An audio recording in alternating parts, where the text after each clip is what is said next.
Fruit Ninja guy. Yeah, Bluey guy.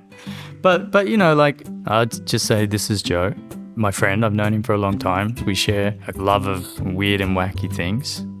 And then after that, I'd probably say, oh yeah, and he made Bluey as well. We're still two blokes who play footy. Yeah, he tries to just give me advice on the footy field, but I disregard it completely because I know I'm a way better player than he is. It's probably a safe decision.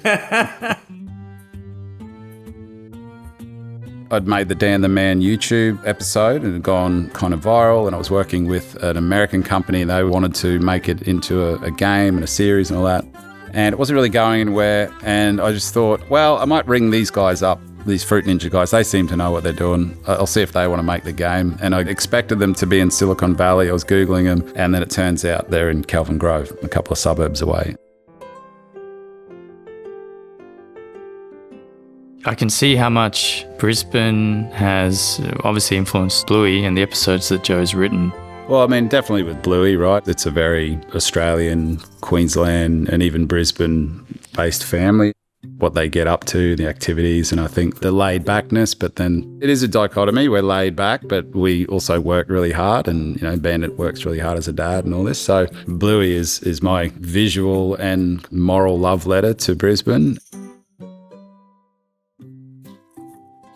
I actually put it out to the company and I said, hey, you know, there's probably a chance to make a Bluey game. Is anyone interested? And I was like overwhelmed by the amount of, yeah, there's so many Bluey fans, you know, and they wanted to do it.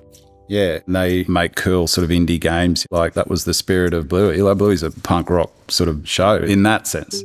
So I thought, no, these guys, they'll make a cool game. And that's happened a few times in Bluey where people are just powered by like an alternate energy source. It's how things end up good around Bluey. In the series, we've created a mechanic where when the kids draw, their drawings come alive and we see them animated. So we've done that in a couple of really popular episodes, Dragon and Escape. We've established that mechanic in the minds of the kids who watch Bluey, so it's not a big leap for the game to work on the same mechanic. Rainy day outside, the whole family around the table drawing, and we're going to go into their drawings. Now, the story there is Dad's taken the golden pen and Bluey needs it for something she's doing. And so there's a pursuit. There's multiple levels and Dad's always eluding them. Mum's the creator of all the worlds, you know, she draws the worlds. And it's really handy because the show has created the shorthand in kids' minds, so they instantly will know, oh yeah, they're all drawing and I'm in the drawings, and the game can then take advantage of that.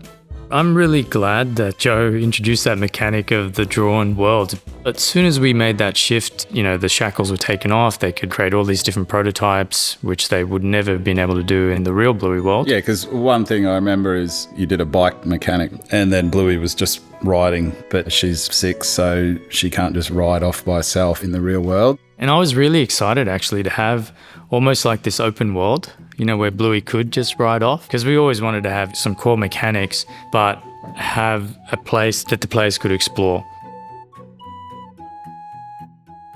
I think we found lots of really interesting mechanics from games that we would have played way back in the day. It's meant to be fun.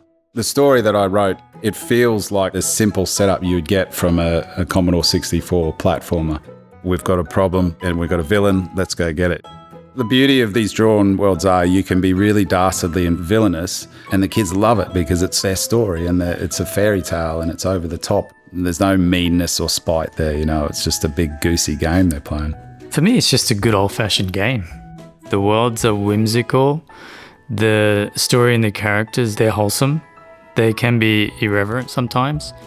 Really, there's just this, just wholesome sort of vibe to the whole thing. So it's just a fun experience. Yeah, Bandit. He's got a gold pen that can turn everything gold. So he's sort of a cross between David Lee Roth and King Midas. Yeah, he's me. I like winding my kids up and I like creating little challenges. And if there's something they wanted, they really want the gold pen, and then it's fun. I could see that Joe was writing himself into this story 100%. I just love that. It's like every dad's fantasy, you know, just rocking out. When people come up to me and say, this game was part of my childhood. You know, I played this, I have these memories of it, and it helped me through these times. That's all the reward that I need, you know, from this game. Success for me with this game means same as with the series. I want to see happy kids playing this game, and when they play it, they're smiling and they love it and they want to show their friends and they want to tell their parents about it and go, hey, I did this. I mean, this is one of those games where you are getting away from reality and exploring these wonderful creative worlds. I can't wait for other people to experience what we've created.